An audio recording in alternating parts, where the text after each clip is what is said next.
Hi everybody, it's Maria Willis from cardbomb.com and I'm happy to be here with you today to take part in a collaboration hop between Hues Supply and Pearblossom Press. Today I will be making an interactive light up card using supplies from both companies. I'm going to start out by grabbing a pack of Japanese washi paper from Hues Supply. This is gorgeous paper and it has a metallic accents and a metallic finish on some of the sheets. There are lots of beautiful colors. It was hard to pick, but I ended up picking this piece that looked like a firework background. I'll be using this washi paper alongside these easy lights from Pearblossom Press. I have the 5-pack here, and this is my first time ever making a light up card, and I cannot tell you how unbelievably easy it was using these easy light pieces. So I'm going to start by taking my craft pick and poking holes in the fireworks because those are the parts of this paper that I want to have light up. Now I'm making sure that those holes are big enough for the light to shine through, but aren't so big that I can't glue an embellishment over the top of them. So before I go any further, let me show you how these lights work. This piece here is the battery pack, and I'm trying to show you that there's a little plus on it, and you want to insert the battery with the plus side facing you as well, so both pluses facing you. And then when you push that little purple button at the top, the lights will light up. Each of these light units have 3 light bulbs at the ends of the wire filaments.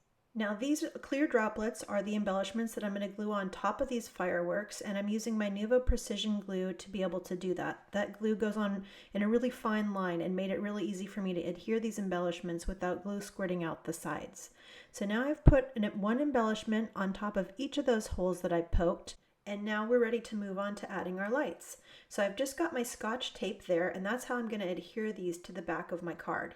So I'm separating those light filaments, and you see those little yellow things at the top? Those are the light bulbs. So those are what I'm going to center right behind the holes.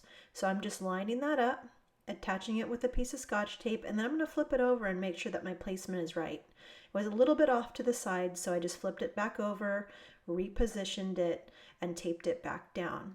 And I went ahead and did this exact same thing for all 3 of the fireworks. Once I had all 3 of them in place, I gave it one last double check just to make sure I had it right. Now it's time to place that battery pack, and it's important to note that you want to gently curl those wires around. If you bend them, you risk breaking them, and that will mean that the lights at the end of each filament won't work anymore. So I'm using Scotch tape to adhere my battery pack to the bottom right, and then I'm also going to use some tape to hold the wires down, and that will make sure that they stay curled loosely and in place, and none of the lights will be pulled out after my card is all put together. I'm using a Lawn Fawn set to put a push here sentiment on the bottom left of my card, and I'm just going to double check to make sure that when I push it, my card does actually light up, because I want the recipient of this card to know how to activate it. Now that my lights are securely in place, I'm going to pop up that whole card front using a double layer of foam tape. So I'm just going to take that regular foam tape, double it up, and use that. Now it's really important to use a double layer because that battery pack is thick, and putting the double layer of foam around it will both protect it and prevent the button from getting pressed. So I'm going to go ahead and cover the entire back in foam tape.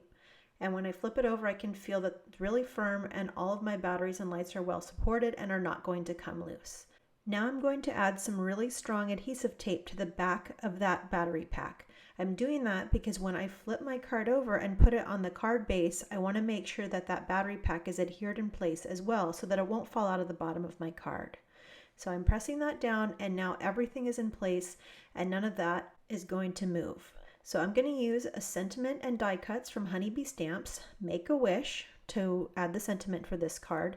So I've already gone ahead and heat embossed that sentiment off camera, as well as cut out the wish from some gorgeous papers from Tonic Studios. And now that my sentiment is done, that is it for this card. I really can't believe how easy it was to make a light up card. Because it was so easy, I actually made a second one. So let me give you a look at that. This nurse stamp set is from Erin Lee Creative, and I think it's adorable. And this heart I supply was just perfect to be the beating heart on this card.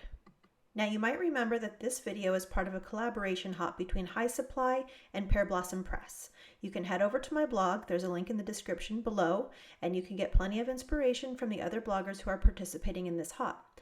There's also a discount code for both of the companies as well as giveaways. If you'd like to be entered in the giveaways to earn a $25 gift card to either Pearblossom Press or High Supply, all you need to do is leave a comment below. You can head over to my blog and leave a second comment for a second entry. That's all for today, you guys. I hope you have an amazing day, and I will see you back here soon.